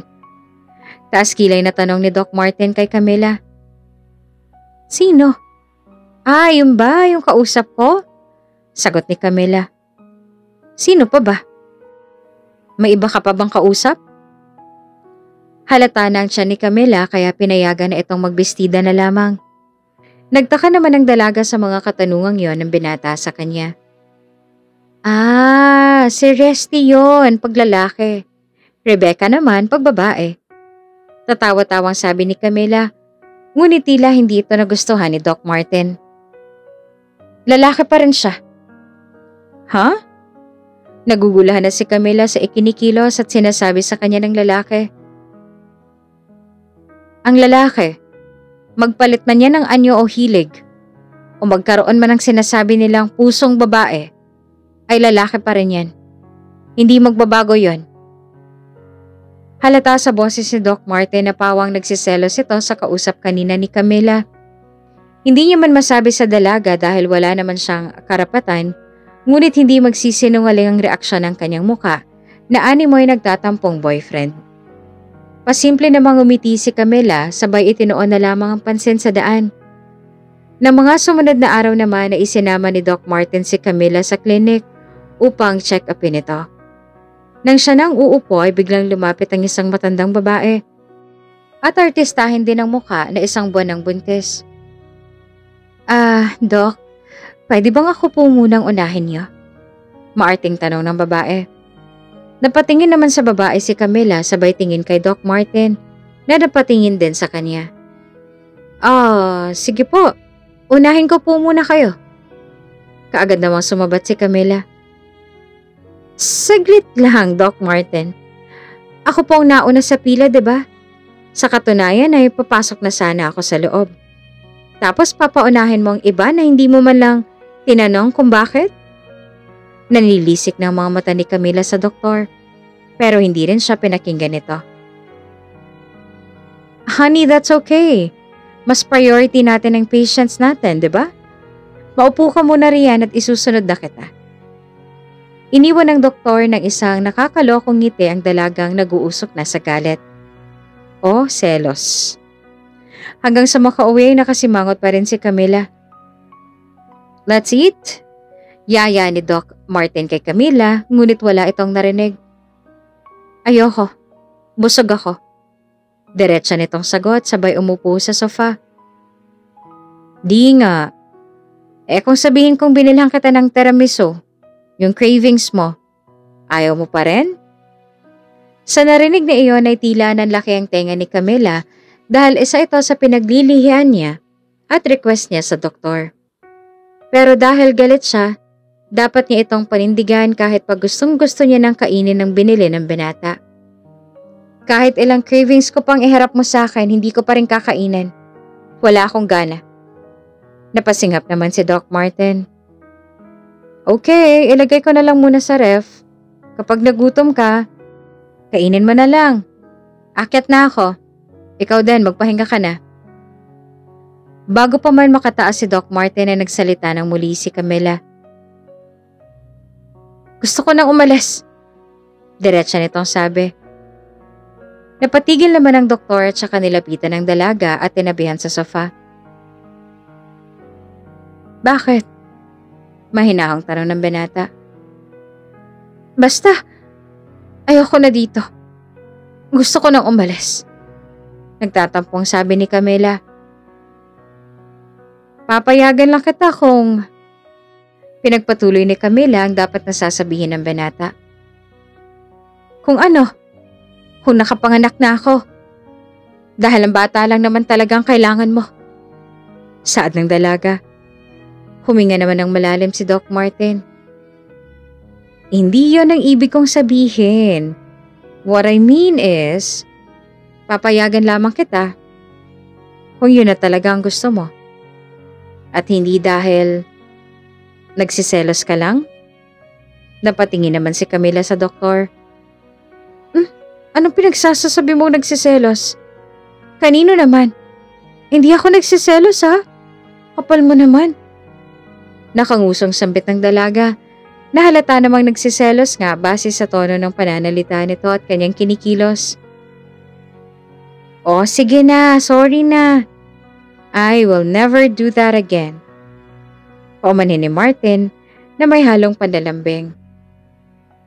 Hindi nga ako nagsiselos eh, ang kulit naman. Pagmamatigas pa rin ni Camila. Oh, bakit parang umiiyak ka na? Sorry na, halika na nga. Tuluyan ng tumulo ang mga luha ni Camila nang dahil sa selos. Nauunawaan naman ito ni Doc Martin dahil bilang isang OB ay alam niyang mas nagiging emosyonal ang mga babae, lalo kapag buntis kaya ganito na lamang kasensitibo si Camila kahit pa sa kaunting bagay. Kakainis ka kasi. Inis na sabi ni Camila habang pinupunasan ng luha. Sorry na, hindi ko na uulitin, promise. Muling sinuyo ni Martin ang nagtatampong babae sabay niyakap ito. From now on, hindi na ako gagawa ng ikakaselos mo o ikakatampo mo. Humarap naman si Camila kay Martin at tumingin sa mga mata nito. Ginagawa mo lang naman to para sa bata eh, 'di ba? Hindi para sa akin, 'di ba? Camila, it's not only about the baby and I. You're the mother. At hanggat maaari, I want you to love him. I want you to enjoy the process of pregnancy and motherhood. I want you to appreciate yourself as a mom. Kung ako ang papipiliin, why not na ako na ngang tumayong ama at ina ng anak mo? Pero, ina ka pa rin. At ayaw kong alisin sa iyong karapatan na yon. Maging sa ama ng Walang ama ang bata. Mariing sabi ni Camila. Tila handa na siya na sabihin lahat-lahat kay Doc Martin ang mga pinagdaanan niya. What do you mean? Gustong marinig ng binata ang mga susunod pa nitong sasabihin kahit 100% naman talaga siyang sigurado na anak niya ang batang dinadala ni Camila. Nagumpisa nang magkwento si Camila. 2 taon ang nakararaan mula nang mangyari sa akin ang pinakamasamang pangyayari sa buhay ko. At yun ay ang tumuntong ako rito sa Maynila. Maayos naman ang buhay namin sa probinsya. Magsasaka ang mga magulang ko. Ngunit magpaganon pa man, palagi pa rin kaming kinakapos. Nilakasan ni nanay at tatay ang kanilang loob para igapang at itaguyod ang aking pag-aaral dito sa Maynila. Limitado lang kasi dapat ang pangarapin doon. At sabi nila, mas malawak daw at malaking oportunidad dito sa syudad. Kaya nakipagsapalaran ako. Gusto ng mga magulang ko na kunin ko ay tourism kaya kahit na mahal ang tuition fee ay ginawan pa rin nila ng paraan. Para makatipid, kinausap nila ang tiyahin ko na pinsang buo ng nanay ko na si Tia Pamela para sa kanya muna ako manirahan para hindi na ako magbayad ng upa. Noong una ay maayos naman. Mabait si Tia Pamela. Pero hindi ko akalaing siya rin palang sisira ng pangarap ko. Dahil ramdam ko nang Nahihirapan si nanay at tatay sa probinsya at bumibigat na rin ang responsibilidad nila. Kaya naisipan ko magtanong kay Tia Pamela kung may alam ba siyang pansamantalang trabaho para sa akin. Para kahit na papaano ako nang sumuporta sa allowance ko. Pinasok naman niya ako sa pinagtatrabahuan niya. Akala ko kasi receptionist lang siya sa magagarang hotel. Kasi yun yung sinabi niya sa akin noong una. Pero pagdating ko doon, naku, ibang trabaho ang binigay niya sa akin. At doon ko rin nalaman na ako palang pinambayad niya sa mga pinagkakautangan niya sa isang hooker doon. Wala na ako nagawa pa. Takot na takot ako noon. Gusto kong tumakas pero hindi ko na maigalaw pa noon ang aking katawan. At hindi pa doon natatapos. Isinama ako ng hooker sa isang resort. Doon naghihintay ang isang lalaki. Nakalimutan ko ng lahat sa kanya Maging ang pangalan niya o itsura dahil sa malakas na epekto ng droga na inilagay ng bakla sa inumin ko. At nung gabing yon, nabuo ang batang to. Kaya Doc, wala akong masabing ama ng bata dahil hindi ko naman talaga kilala kung sino siya. At hanggang ngayon hindi ko pa rin matanggap. Inilihim ko lahat ng to sa nanay at tatay ko para hindi sila madismaya sa akin. Kasi naaawa ako sa kanila, lalong-lalo na sa sarili ko. Kaya, masisisi mo ba ako kung bakit hindi ko matanggap ang bata na ang tanging kasalanan ko lang naman ay binigay ko agad ang tiwala ko sa taong akala ko ay may tunay na malasakit sa akin? Ngayon niyo ako husgahan. Ngayon niya sabihing masama kong ina. Kinangarap ko ring maging isang ina. Pero hindi sa ganitong paraan. Sa isiniwalat na iyon ni Camila, ay kusa na rin tumulo ang mga luha ni Doc Martin. Buong akala niya ay isang bayarang babae lamang si Camila, na hindi niya nga alam na ganito palang pinagdaanan ng dalaga. Nakaramdam siya ng hiya sa sarili dahil siya palang sumira sa pangarap nito. Gusto niyang aminin ng totoo kay Camila na siyang lalaking tinutukoy nito. Ngunit bigla siyang nakaramdam ng takot na baka hindi siya matanggap ng dalaga. Kaya pinili na lamang niya na itago na lamang ito at ilihim kay Camila. After that night, mas umusbong ang damdamin ni Martin kay Camila. Napamahal na rin siya sa dalaga at ganon din si Camila. Napapamahal na rin siya kay Doc Martin. Sa kabilang banda naman ay kabuanan na ni Camila. Nang makaramdam ng dalaga ay kaagad na itong isinugod ni Doc Martin sa ospital at katulad ng ipinangako niya, siyang magpapaanak sa dalaga. Nag-undergo ng normal delivery si Camila at walang mapagsidlan ng galak ngayon ni Doc Martin. Ilang oras din ang lumipas ang matapos ang manganak si Camila. Si Doc ang unang humawak sa baby boy at kusa nang tumulo ang kanyang mga luha ng galak. Hindi maitatanggi na kamukhang-kamukha niya ang bata. Halos lahat ay sa kanya. Walang malay si Camila noong nanganganak at nang magkaroon ay hinanap niya kaagad ang bata, ang kanyang anak. Doc, ang baby ko. Naluluhang tanong ni Camila sa doktor. Kaagad namang pinakuha ang bata sa nurse at saka itinabi kay Camila. Habang pinagmamasdan ni Camila ang bata ay hindi niya mapigilan ang mapaluha. Ngayon katabi niya na ang kanyang sariling dugo at laman, ay tila nilulok niya lahat ng mga nasabi niya noon tungkol sa bata. Ngayon niya napagtantong tama nga sila. Hindi muna dapat magsalita ng tapos hanggat hindi pa ito nakikita at nahahawakan. Nang mailipat na sa recovery room ay tila ayaw pa rin ni Camila na mawalay sa kanyang anak. Mas gusto niyang hawakan, kargahin ito at ihele dahil mas sumasarap ang tulog ng baby kapag karga ng ina. Nagtaka naman si Camila dahil halos kamukhang-kamukha ito ni Doc Martin. Doc, parang kamukha mong baby ko.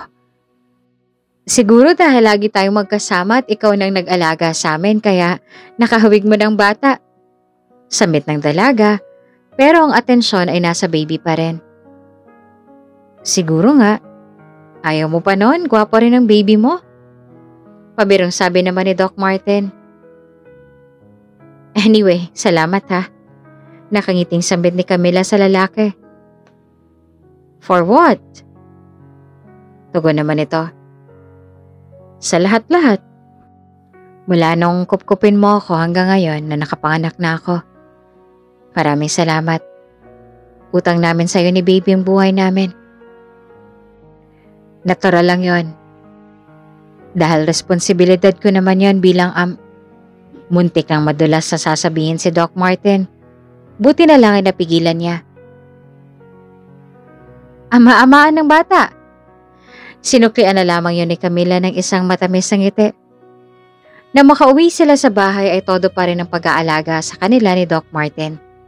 Para talaga silang tunay na pamilya na may ina, anak at ama. Buo ng desisyon ni Doc Martin na ibigay ang lahat-lahat sa kanyang mag-ina. Maging ang ibang mga manay balak niya nang ipalipat sa pangalan ng bata. Balak na rin niyang puntahan ang mga magulang ni Camila upang aminin ng totoo. At ganoon din siya. Ang aminin niya ng totoo sa dalaga na siya talaga ang tunay na ama ng bata. Isang gabi ay may katawagan si Doc Martin sa may terrace na hindi naman sinasadyang marinig ni Camila. Yes, Mr. Guzman. Makukuha ko ng bata. At unti-unti ko na rin nakukuhang tiwala ni Camila. Process the paper as soon as possible. Thank you. Kanina pang may kausap si Doc Martin sa telepono, kaya yun na lamang ang narinig ni Camila.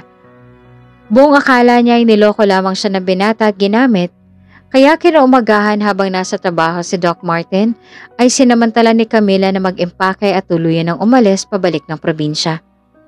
Sobrang sakit ang kanyang nararamdaman ngayon. Sa isip niya ay naloko na siya ng kanyang tiya at hindi niya akalaing lolokohin din siya ni Martin. Kaya ngayon ay ayaw niya nang muling magtiwala pa sa iba.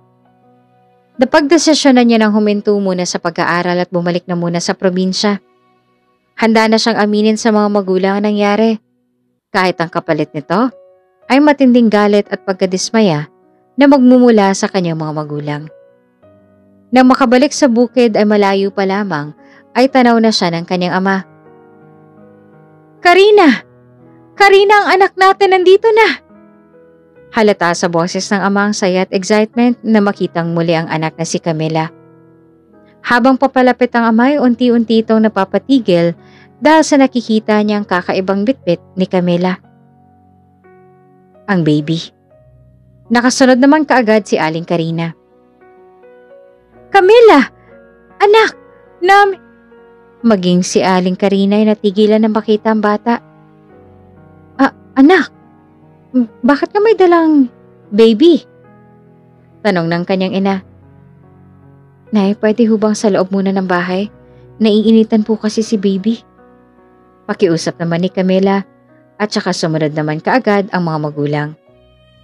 Nang makapasok sila ay doon na nilahad ni Camila ang mga nangyari sa kanya sa Maynila, lalong-lalo na sa mga ginawa ng kanyang tiya Pamela. Sinabi rin niya na kinupkup siya ng isang mayamang doktor at ito ang sumagot sa lahat ng gastusin nila. Takot na takot si Camila dahil baka magalit ang kanyang ama't ina. Ngunit nagulat siya sa naging reaksyon ng mga ito. Niyakap nila ang anak ng mahigpit, sabay tulo ng luha. Bakit hindi mo sinabi, anak? Hindi sana'y natulungan ka namin ng iyong tatay. Wala kaming ideya na ganun pala kalalang nangyari sa'yo sa Maynila. Patawarin mo kami, anak. Wala man lang kaming nagawa. Wala kami roon nung kailangan mo ng kakampi. Patawarin mo kami, anak. Umiiyak na pagsusumamo ni Ginang Karina. Huwag ko kayo humingi ng tawad. Ako ho dapat dahil nabigo ko po kayo. Patawarin niyo po ako, Nay. Tay, hindi ko natupad ang mga pangako ko sa inyo. Binuhat ni Karina ang apo at saka pinagmasdan nito. Nangyari na ang nangyari. Si Pamela, siyang dapat sisihin dito. Kailangan niyang pagbayaran ng ginawa niya sa'yo, anak. Mariin namang sabi ni Manong Gaston na galit sa ginawa ni Pamela. Mula noon ay magaan naman na nilang tinanggap ang nangyari sa anak dahil wala na rin naman silang magagawa. Isa pa'y tuwang-tuwa rin sila sa kanilang apo na bago nilang inspirasyon. Samantala, sa bahay naman ni Doc Martin, hindi ito magkaintindihan kung saan hahanapin ang mag-ina. Hinanap pa niya sa buong lugar ngunit wala talagang pagkitaan. Halos gumuho ang mundo ni Doc Martin sa tagpong yon. Niwala siyang ideya kung bakit umalis ang walang pasabi ang mag-ina. Hanggang sa makalipas ang 2 taon ay hindi pa rin sumusuko si Doc na hanapin sina Camila. Sa kabilang banda, hindi na rin bumalik ng Maynila si Camila. Bagkus ay nagtrabaho na lamang ito bilang isang office clerk sa munisipyo. Sa hindi inaasahang pagkakataon ay kinailangang operahan ng kanyang anak na ang pangalan ay si Miguel dahil sa pagkabali ng paa nito. Takot na takot ngayon sa Camila na baka kung anong mangyari sa anak. Habang nasa ER ang bata, kinausap naman si Camila ng nurse. "Ma'am, saan po pinanganak si Miguel?" Tanong ng nurse at napaisip naman si Camila. Sa pagkakataong to ay sinantabi muna niya ang pride at ego para sa anak. Nang maibigay ay kinontak agad ng nurse ang ospital na iyon upang kausapin si Doc Martin para hingin ng ibang impormasyon ng bata. At ito na yung pagkakataon na muli pa lang maglalapit ang landas sina Doc Martin at Camila. Mabilis na lumipad ng probinsya ang binata, dala-dala ang pag-asa na maipapahayag niya na ang tunay na nararamdaman para sa dalaga. "Excuse me, saan ang room ni Miguel Suarez? I'm Dr. Martin Cruz." Napatulala naman ang nurse sa nakita. Nasa operating room pa po sir ang bata." Sa pagkasabing yon ay kaagad nang nagtungo si Doc Martin sa kinaroroonan ng kanyang mag-ina. Ilang pulgada pa lamang ang layo ay natanaw niya na si Camila. "Camila!" Mahinang tawag niya. Paglingon ni Camila sa likod, ay doon niya na muling nakita si Doc Martin. Gustong-gusto niyang salubungin ang galak at yakap ang doktor, ngunit nanaig sa kanyang puso na niloko lamang siya nito, kaya'y matilim na lamang niya itong tinitigan. Tumalikod naman si Camila at saka nagmarcha papunta sa labas at doon ay sinundan siya ng doktor. "Camila, wait! Bakit ka ba umiiwas?" Tanong ni Doc Martin. At doon sa parking lot sila nakarating. Lumingon si Camila. "Bakit ako umiiwas? Bakit hindi mo tanungin ang sarili mo? Ano nga bang ginawa mo kung bakit ako umalis ng walang paalam?" Matapang na tanong ni Camila. Palaisipan pa rin kay Doc Martin ang mga tanong na iyon ng dalaga. "Just tell me, Camila, para maayos na natin. Wala akong maisip na dahilan sa mga katanungan mong yan." Naguguluhang sabi ni Doc. "Noong gabi, habang nasa terrace ka at may kausap sa telepono, hindi ko sinasadyang marinig ang pinag-uusapan ninyo. At alam mo kung anong narinig ko? Nakukunin mo ang anak ko dahil nakuha mo naman ang tiwala ko. Napakasama mo. Mas masama ka pa sa tiya Pamela ko." Galit na sabi ni Camila. Nang malaman ng binata ang ikinagalit ng dalaga sa loob ng 2 taon, ay naglabas ito ng mabigat na hangin at bumagsak ang mga balikat. "Camila, narinig mo rin ba mga nauna kong sinabi bago ang mga salitang yan?" Tanong ng doktor. Nabahira naman ng pagtataka ang reaksyon ni Camila. Hindi." "Okay, Camila. Noong gabing yon, kausap ko ang aking abogado. Pinapaayos ko sa kanya mga papers ng properties ko at mga pwedeng manahin ng bata para sa kanya na maipangalan. Si Miguel ang tagapagmana ko. At hindi lang yan. Sa'yo rin nakapangalan ng iba ko pang mga properties. At ito, ngayon, dala ko ng mga dokumento." Biglang naguluhan si Camila. "Ha? Bakit mo naman ginawa yan? Na hindi mo naman kami kaano-ano. Bakit ba ang bait mo sa amin ng anak ko?" Nagsimula ng maluha ang mga mata ng dalaga. "Camila, I think this is the right and perfect time para malaman mo ang totoo. Huminto sandali ang doktor at saka kumuha muli ng lakas ng loob upang magpatuloy. Camila, I'm the father of your son. Ako ang lalaki na kasiping mo sa resort. Ako nag-request sa'yo noon kay Stanley ng isang babae. At ikaw ang binigay niya sa akin. Ang plano ko lamang talaga ng gabing yon ay mag-enjoy sa kama. Yun lang. Pero nang matapos yun at makaalis ka, biglang nagbago ang aking plano. I want to pursue you. Muli kitang na-request kay Stanley ngunit wala ka na raw kaya hindi ko alam kung saan ka pa hahanapin. Pero talagang tadhana na sigurong gumawa ng paraan para magkita tayo. Hindi rin dapat ako ang doktor na mag-aasikaso sa'yo dahil naka-off duty na ako nun. But I have no choice dahil wala pa ang kapalitan kong doktor at matindi na rin ang bleeding mo. At sobrang sakit sa akin nang malaman kong 2 beses mo na palang gustong patayin ang anak ko. That's why I made an agreement with you. Para hindi lamang kunin ang bata kundi iligtas na siya sa pangatlong pagkakataon. Pero habang nakakasama kita, nagbabago ang lahat. Napamahal ka na sa akin, Camila. Kaya't nasabi ko sa sarili ko na gusto kitang bigyan ng pagkakataon na mahalin ang bata. Para 2 na tayong tatanggap at magmamahal sa kanya. Dahil tayo naman talaga ang tunay na magulang ni Miguel. He deserves to have a complete and happy family na kailanman na hindi ko naranasan. At ayokong ipagkait yan sa anak ko, Camila. And besides, kung noon ko sa'yo to sinabi, siguradong hindi pa man lumalabas ang bata eh. Baka kung ano nang gawin mo na ikapapahamak ninyong 2 dahil magulo pang isip mo nun. At hindi ko mapapatawad ang sarili ko kapag may nangyari sa inyong masama. Sa pagtatapat na iyon ay muling natauhan si Camila. Doon na tuluyang tumulo ang kanyang mga luha. Sa isip niya ay, kaya pala kamukhang kamukha ni Miguel ang doktor at gano'n na lamang itong kabait sa kanya.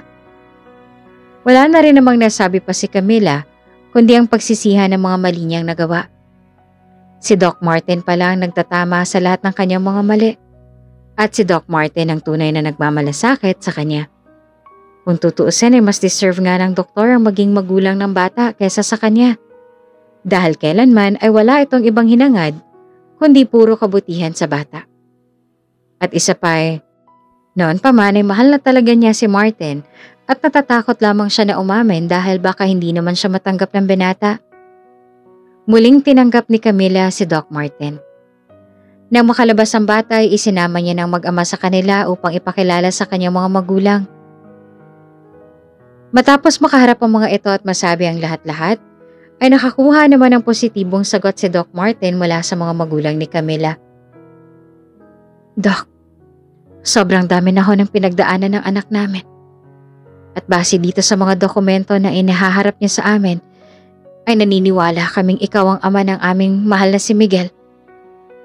Kaya kung ano man ang plano mo para sa kanila, bilang isang padre de pamilya ay susuportahan namin. Dahil alam namin karapatan mo ito bilang ama ng bata. Naluluhang sabi ni Ginang Karina. Huwag ko kayo mag-alala.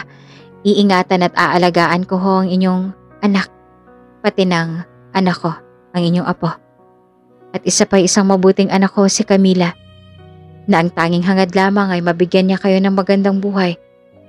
At sisiguraduhin ko kung matutupad niya yan. Kapag nasa poder ko na siya, itutuloy niyang muli ang naudlot niyang 1 taon sa kolehiyo. Maaaring may obligasyon siya bilang ina at asawa sa amin ng anak niya pero hindi ko pa rin inaalis sa kanya ang kanyang obligasyon bilang anak sa inyo. Hindi naman makapaniwala si Camila sa sinabing iyon ni Doc Martin. Mas lalo niya itong hinangaan at minahal. Matapos noon ay tumigil na muna sila ng ilang araw pa sa probinsya bago lumuwas ang Maynila. Nag-iwan din ng kaunting kabuhayan si Doc Martin para sa mga magulang ni Camila. Nakakulong pa rin si Pamela at Stanley dahil nagbayad ng tao si Doc Martin upang isumbong ang mga anomalya ng nasabing hotel na pinagtatrabahuhan ng mga ito. At ilang buwan pa lamang ay tuluyan ng naikasal sina Doc Martin at Camila kasama ang kanilang anak na si Miguel. Tunay ngang magkaiba ang tumbas sa timbang ng pagmamahal ng isang ina kumpara sa pagmamahal ng isang anak. Kapag naging ina ka na, ay doon mo palang marirealize ang totoong kahulugan ng pag-ibig.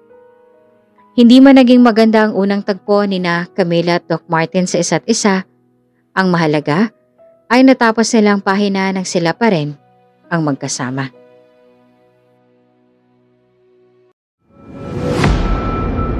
Kung bago ka pa lang sa channel na ito, Ate Jane TV, huwag kalimutang pindutin ang notification bell and subscribe button. Sana po hindi naman malaking abala sa inyo ang pagpindot ng subscribe button dahil ang kapalit po nito ay ang pagsuporta para makapag-produce ng mga libreng stories sa mga channels ni Ate Jane. Maraming salamat!